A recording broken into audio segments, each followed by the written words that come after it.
assunto que às vezes até tem confusão, porque você sabe o que é inventário? Tem gente que pensa que o inventário até dá para fazer quando a pessoa está viva ainda.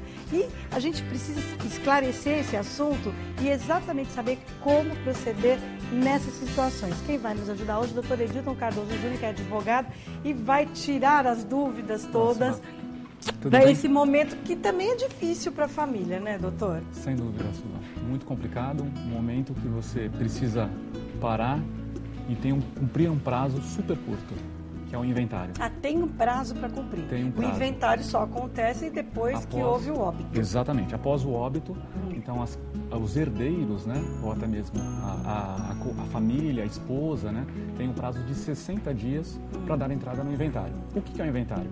O inventário nada mais é do que uma declaração onde as pessoas vão trazer os bens que o falecido deixou e, ao final, fazer a partilha, a divisão desses bens, né? Nos Isso moldes no caso, da por lei. exemplo, se a pessoa não teve a preocupação de deixar um testamento, então aí as propriedades, bens imóveis e bens móveis também. Todo tipo entra de bens. Tudo. Bens imóveis, móveis, contas bancárias, né? Tá. Objetos de valor como quadros, né? Então, tudo que for de valor, ele ingressa no inventário. Ou seja, morreu o familiar, né? Então, normalmente ou a viúva ou os filhos, as pessoas mais próximas, tem que tentar fazer um levantamento de tudo que aquela pessoa tinha, Deixou. não é? Não só os imóveis, os móveis também. Isso. O que é considerado dentro do inventário? Por exemplo, o carro entra, mas que tipo de coisa que às vezes a pessoa pensa que vai entrar? Por exemplo, os móveis da casa entram na partilha ou não entram? Esses bens não entram. Não entram. É o que entra mesmo. São bens imóveis, então propriedades, né? Sim. A casa da praia, a casa de campo, né? A própria residência onde residia o falecido. Os bens, então, como carros, aeronaves, né? Bens, embarcações. Então, todos esses bens ingressam no inventário. Além também, às vezes, bens muito valiosos, né? Joias, isso realmente integra o inventário. E também pinturas, né? Quadros, pinturas, isso também entra no inventário. Quem tem o poder para dar entrada no inventário? Tem que ser, no caso, se houver uma esposa viúva, pode ser um dos filhos, como funciona isso? É muito abrangente, Ursula. A lei fala que quem estiver na posse e na administração dos bens. Então, geralmente, é a esposa ou o esposo, né? Quando faleceu a mulher. Então, essa pessoa ela tem o dever, né, no prazo de 60 dias, um prazo curtíssimo, né, você nem digeriu ainda o falecimento do seu ente querido e aí você tem que dar entrada nesse inventário. O que acontece? Muitas pessoas não cumprem este prazo. Não sabem. Não sabem. Muitas pessoas... Na verdade, não cumprem por falta de informação. Também, né? E mesmo porque a própria legislação nossa não prevê nenhum tipo de sanção, nenhum tipo de penalidade quem descumprir o prazo de 60 dias. Mas o que perde quem descumprir isso? Na verdade, não perde absolutamente nada. Ela perde, na verdade, o direito de preferência de dar entrada no inventário.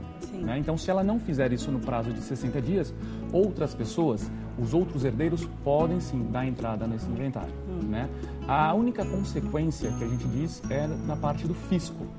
O fisco é quem arrecada os impostos, então aí sim, nessa situação, descumprindo o prazo legal, a pessoa se sujeita a uma multa de até 20% do valor do imposto. É uma multa altíssima. Sim. Uma multa alta.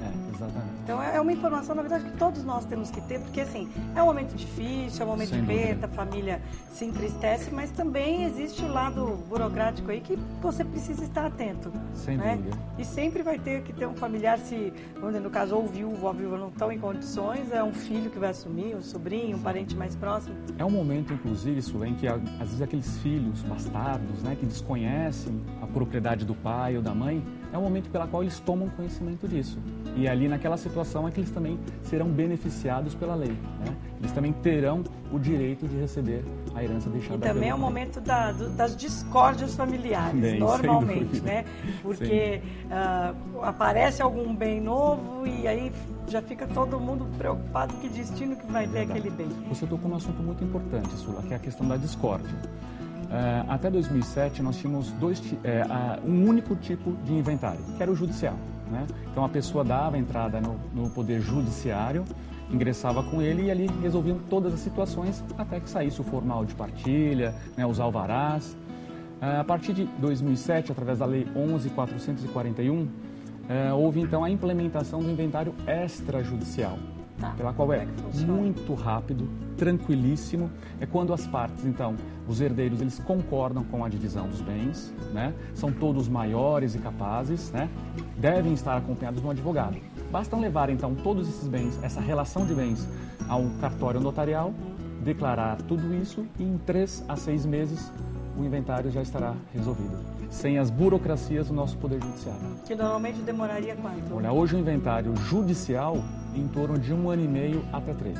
Meu Deus, é mais fácil entrar no acordo, né? Com fazer certeza. A partilha da melhor maneira, comunhão, né? Porque normalmente é família. Com certeza. O momento é esse. Tá, os documentos que você... Porque nem sempre a pessoa tem conhecimento de todas as propriedades que a pessoa tinha. Como que a gente faz para fazer esse levantamento? Olha, Sula, quando nós falamos de bens imóveis, basta as pessoas se dirigirem até o cartório de registro de imóveis, né? Então, o imóvel ali será identificado. Então, a busca simples, ou pelo endereço, pelo nome da pessoa, você consegue identificar quais são os bens. A busca, ela tem um custo super barato, atualmente de R$35.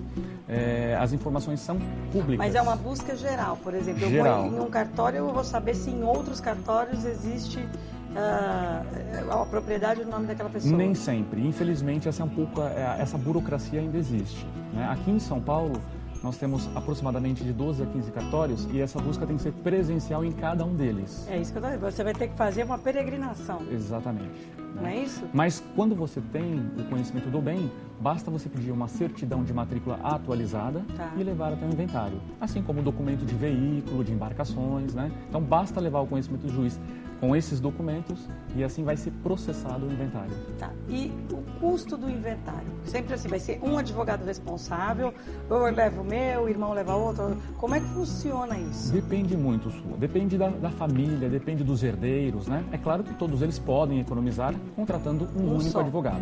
O advogado é indispensável, né? Porque é o advogado que vai orientá-los, qual é o procedimento, qual é o custo, o que tem que fazer. Então, eles podem estar concordes entre, né, com o mesmo advogado, ou então, se não concordarem, cada um pode ter o seu próprio advogado. É claro que aí isso vai ser proporcional com, por exemplo, o custo desse advogado vai ser proporcional com os bens? Para a cobrança dos honorários, não. Não. Nós temos uma tabela da OAB.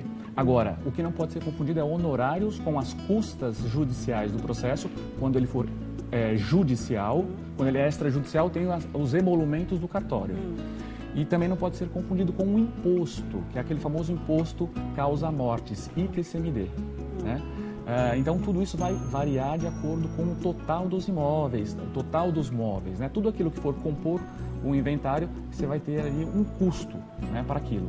Então, por exemplo, para o imposto, você apura tudo que for objeto de transmissão. O que é transmissão, Sula?